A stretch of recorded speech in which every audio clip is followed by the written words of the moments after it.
Hello everyone, welcome back. In this video we'll talk about parallel plate capacitance. अच्छा, उससे पहले हमने बात किया था कैपेसिटर क्या होता है, एक ऐसा डिवाइस जिससे जो इस्तेमाल होता है इलेक्ट्रिकल चार्जेस और इलेक्ट्रिकल एनर्जी को स्टोर करने के लिए, उसे कैपेसिटर बोला जाता है। ठीक है, अब जो the ability of a capacitor to store charge, यानी कि कैपेसिटर की सलाहियत चार्ज को स्टोर करने की, उस एबिलिटी उस सलाहियत को हम लोग, उस कैपेबिलिटी को हम लोग क्या बोलते हैं, कैपेसिटेंस बोलते हैं। ठीक है, capacitance is a physical quantity, capacitor is a device. ठीक है, कैपेसिटेंस का यूनिट होता है, फॉर्मूला क्या होता है कैपेसिटेंस का, C is equal to Q upon V, यानी कि charge divided by potential difference. तो यूनिट क्या बनेगा, कूलम पर वोल्ट, जो कि बराबर होता है फेराड के। ठीक है, 1 farad is equal to 1 coulomb charge divided by 1 volt potential difference. ठीक है, तो ये हमने कल कैपेसिटर कैपेसिटेंस बहुत सिंपल बात की थी। उसके बाद मैंने आपसे कहा था कि कैपेसिटर का बहुत सारा टाइप होता है। ठीक है, आपको सिरेमिक कैपेसिटर, उसके अलावा paper capacitors, parallel plate capacitor, ये सब कैपेसिटर का टाइप है। ठीक है, और हर एक कैपेसिटर की अपनी कैपेसिटेंस का फॉर्मूला होता है। ठीक है, जो जनरल फार्मूला है वो तो Q अपॉन V है, राइट, लेकिन हर कैपेसिटर का अपना एक कैपेसिटेंस का फॉर्मूला होता है। सबसे इंपॉर्टेंट जो कैपेसिटर का टाइप होता है वो पैरेलल प्लेट कैपेसिटर होता है। ठीक है, क्योंकि वाइडली यूज इस्तेमाल होता है और ये कॉमन है, इसीलिए इम्पॉर्टेंट भी है। तो आज हम लोग इसी पैरेलल प्लेट कैपेसिटर की कैपेसिटेंस का फॉर्मूला ड्राइव करेंगे और इसके बारे में बात करेंगे। सही है। अच्छा, हम लोग जब पैरेलल प्लेट कैपेसिटर समझ लेंगे तो आपको समझ में आ जाएगा कि इस डायग्राम के अंदर लेस कैपेसिटेंस क्यों है और यहाँ पे मोर कैपेसिटेंस क्यों है। ठीक है, जिनको नहीं पता कैपेसिटेंस को आप इस तरीके से ग्राफिकल डायग्राम सिंबल जो है वो कैपेसिटर का ये होता है, और बैटरी का सिंबल इस तरीके से होता है। अनइक्वल लाइंस होती हैं तो वो बैटरी होगा, इक्वल लाइंस होगा तो कैपेसिटर होगा। खैर, बात करते हैं पैरेलल प्लेट कैपेसिटर के बारे में। कैपेसिटेंस आपको पता है क्या होती है, द रेशो। एक और डेफिनेशन मैंने आपको लिखवाई थी कैपेसिटेंस की कि C is equal to Q upon V, यानी कि the ratio between charge stored on a plate to the potential difference. सही है। अच्छा, पैरेलल प्लेट कैपेसिटर को समझने के लिए हमें यहाँ पे दो पैरेलल प्लेट्स ले लेते हैं। ठीक है, इसके अंदर ऐसा ही होता है, दो प्लेट्स होती हैं जो कि आप क्या होती हैं, पैरेलल होती हैं। ठीक है, एक के ऊपर पॉजिटिव चार्ज होता है, क्यों, क्योंकि उसे हमने पॉजिटिव टर्मिनल ऑफ बैटरी से कनेक्ट कर दिया, और एक के ऊपर नेगेटिव चार्ज होता है, क्यों, क्योंकि उसे हमें बैटरी के नेगेटिव टर्मिनल से कनेक्ट कर दिया। बैटरी सोर्स प्रोवाइड कर रही है, पोटेंशियल प्रोवाइड कर रही है। ठीक है, V वोल्ट से हमने इसका पोटेंशियल डिफरेंस डिनोट कर रहे हैं हम लोग इससे। ठीक है, ये वाला जो प्लेट है मैंने इसे नाम दे दिया A and this is B। ठीक है, इन दोनों प्लेट्स के दरमियान में जो डिस्टेंस है उसे हमने D से नोट कर किया है। ठीक है, अभी के लिए समझ लीजिए कि यहाँ पे जो मीडियम मैं इस्तेमाल कर रही हूँ वो एयर है। ठीक है, या फिर वैक्यूम आप बोल सकते हो। तो अभी इनके दरमियान में कोई मीडियम नहीं है, अभी मीडियम को छोड़ दो, अभी हम लोग सिंपल कंडीशन वाली बात कर रहे हैं कि अगर वैक्यूम होगा तो क्या, किस तरीके क्या होगी इसकी कैपेसिटेंस। ठीक है, अच्छा, हमें पता है कि sigma is equal to charge divided by area, यानी कि कूलम पर मीटर स्क्वायर हमें पता है इसके इक्वल होता है चार्ज डेंसिटी के, है ना, इसे हम चार्ज डेंसिटी बोलते हैं ना। असल में आगे हम लोग जब कैपेसिटेंस का फॉर्मूला ड्राइव करेंगे तो हमें ये वाला फॉर्मूला काम आएगा। ये हम लोग पढ़ चुके हैं, राइट, कि coulomb per metre square charge density होता है। ठीक है, इसी तरीके से Q upon V volume charge density होता है, Q upon A surface charge density होता है, ये वाला सरफेस चार्ज डेंसिटी है। ठीक है, और Q अपॉन M यानी कि कूलम पर मीटर, सही है, तो वो लीनियर चार्ज डेंसिटी होगा। तो ये तीन तरीके की चार्ज डेंसिटीज़ होती हैं। खैर, तो ये मैंने यहाँ पे मेंशन कर दिया है। अच्छा, अगर आप इसे बोलना चाहो कि अगर आप इस डायग्राम को लिखना चाहो, आप बोल सकते हो कि consider two oppositely charged parallel plates, हमने 2 पैरेलल प्लेट्स ले ली हैं, ठीक है, जो कि ऑपोजिटली चार्ज्ड हैं, एक के ऊपर पॉजिटिव चार्ज है, एक के ऊपर नेगेटिव चार्ज है, ठीक है।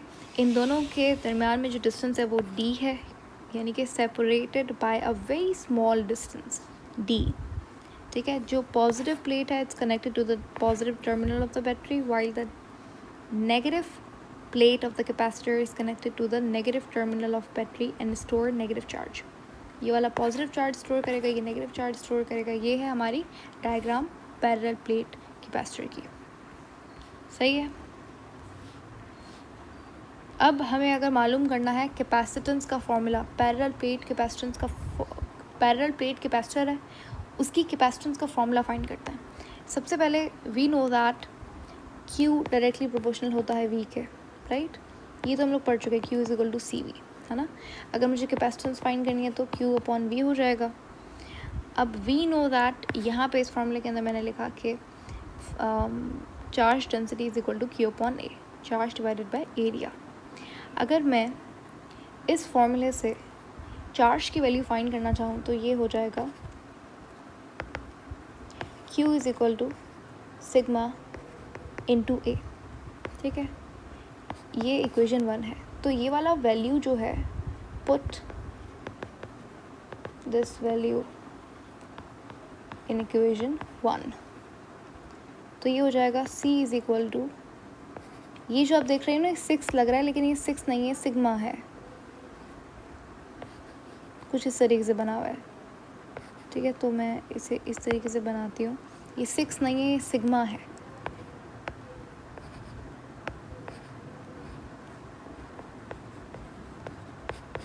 ठीक है। चार्ज डेंसिटी को हम लोग डिनोट कर रहे हैं इससे। खैर, तो ये इस फॉर्मूले से हमने चार्ज की वैल्यू निकाल ली, ठीक है। चार्ज किसके बराबर हो गया, सिग्मा इंटू A। ये वैल्यू मैं इसमें पुट कर देते हैं हम लोग इसे, ठीक है। तो ये हो जाएगा ऐसा, right.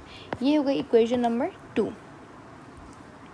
Now we know that potential difference बराबर होता है किसके, पोटेंशियल डिफरेंस के हमने 2 फॉर्मूलाज पढ़े थे अगर आपको याद है। पोटेंशियल डिफरेंस क्या होता है, work done per unit charge, ठीक है, या फिर V is equal to electric intensity into displacement, ठीक है। इस केस के अंदर अगर आप यहाँ पे D लिखोगे तो फिर भी चलेगा, ठीक है। R को मैंने D से डिनोट कर दिया, डिस्टेंस एक ही बात है, राइट। तो मैं ये वाली वैल्यू पुट कर देती हूँ, put value of potential difference in equation number 2, तो ये हो जाएगा इस तरीके से, सही है। ये हो गई आपकी equation number 3। Now we know that this is electric intensity, है ना, ये इलेक्ट्रिक इंटेंसिटी है। अगर आपको नहीं पता तो ध्यान से सुन लीजिए कि पैरेलल प्लेट्स की इंटेंसिटी जानने के लिए हम लोग गॉस लॉ का इस्तेमाल करते हैं। गॉस लॉ की 3 एप्लीकेशंस होती हैं, सही है।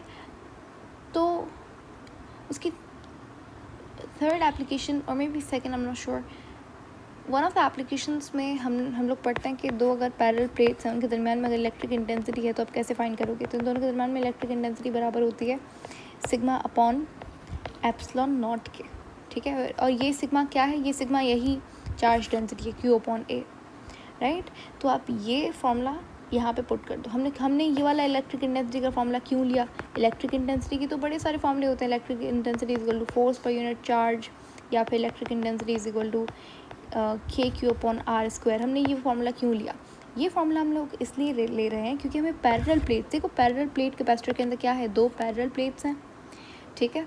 तो पैरेलल प्लेट्स के दरमियान में इलेक्ट्रिक इंटेंसिटी फाइंड करने के लिए हम लोग ये वाला फार्मूला इस्तेमाल करेंगे। अब ये फार्मूला अगर आप इक्वेशन नंबर 3 में पुट कर दीजिए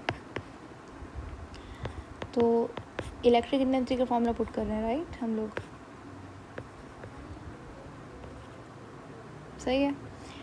सिग्मा से सिग्मा कैंसिल, ये हो जाएगा A। अभी एप्सिलॉन नॉट यहाँ पे है तो ये ऊपर चला जाएगा, राइट, D हो जाएगा। ये है formula of capacitance of parallel plate capacitor. Parallel plate capacitor का अगर आपको कैपेसिटेंस फाइंड करना है आप ये फॉर्मूला इस्तेमाल करोगे, ठीक है, ये फार्मूला बहुत इंपॉर्टेंट है, इससे हमें दो तीन बातें पता लगती हैं जिससे बहुत इंपॉर्टेंट MCQs बन सकते हैं।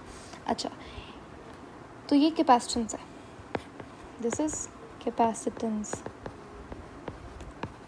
Of parallel plate capacitor. सही है।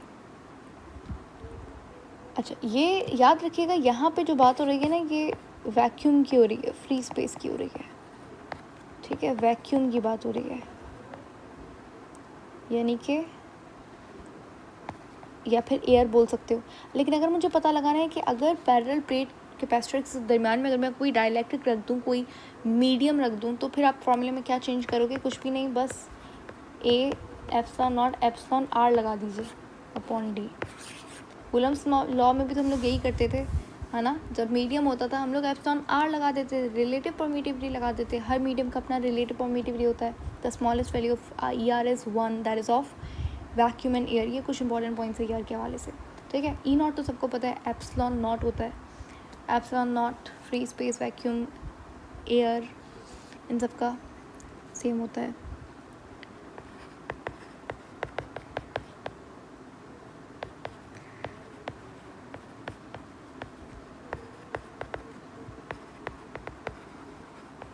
ER की E नॉट की वैल्यू ये होती है, ER की वैल्यू डिपेंड करती है मीडियम के ऊपर।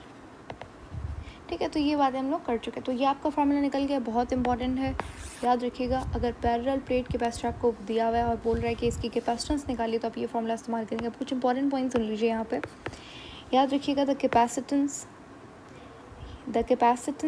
Is directly proportional to area. अगर प्लेट्स का एरिया बड़ा होगा तो कैपेसिटेंस ज़्यादा होगी।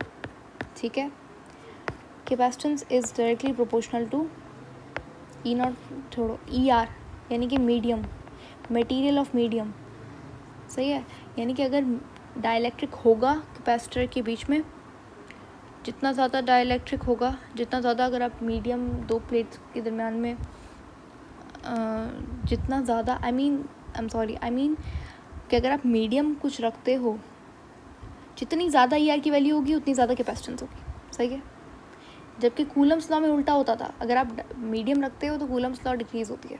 लेकिन यहाँ पे ऑपोजिट हो रहा है कि अगर आप डाइलेक्ट्रिक इंट्रोड्यूस करवाते हो प्लेट्स के दरम्यान में तो कैपेसिटेंस बढ़ेगी। ठीक है, मीडियम होगा तो कैपेसिटेंस बढ़ेगी, मीडियम नहीं होगा कैपेसिटेंस कम होगी। सही है, क्यों ऐसा क्यों होता है? ऐसा इसलिए होता है क्योंकि देखो, दो प्लेट्स हैं, है ना, दोनों के दरम्यान में अगर मैं कुछ मीडियम रख दूँ तो मीडियम भी क्या करेगा? चार्जेस को स्टोर करेगा, तो कैपेसिटर की कैपेसिटेंस बढ़ जाएगी। राइट, चार्जेस स्टोर करता है मीडियम। और तीसरी बात जो इम्पॉर्टेंट है वो ये आती है कि ये जो डिस्टेंस है ये इन्वर्सली प्रोपोर्शनल है। तीनों चीज़ें मैंने इस फार्मूला को देखकर बताई आपको, तो इससे हमें पता लगता है कि दो प्लेट्स अगर जितनी फार होंगी उतनी, जितना डिस्टेंस ज़्यादा होगा उतनी कैपेसिटेंस कम होगी। ठीक है, जितनी पास प्लेट्स होंगी उतनी ज़्यादा कैपेसिटेंस होगी। तो ये था फार्मूला आपका पैरेलल प्लेट कैपेसिटर का। ठीक है, नेक्स्ट वीडियो के अंदर हम लोग बात करेंगे पैरेलल एंड सीरीज़ कॉम्बिनेशन की। ठीक है, किस तरीके से आप कैपेसिटर्स को सर्किट की फॉर्म में जोड़ सकते हो। ओके।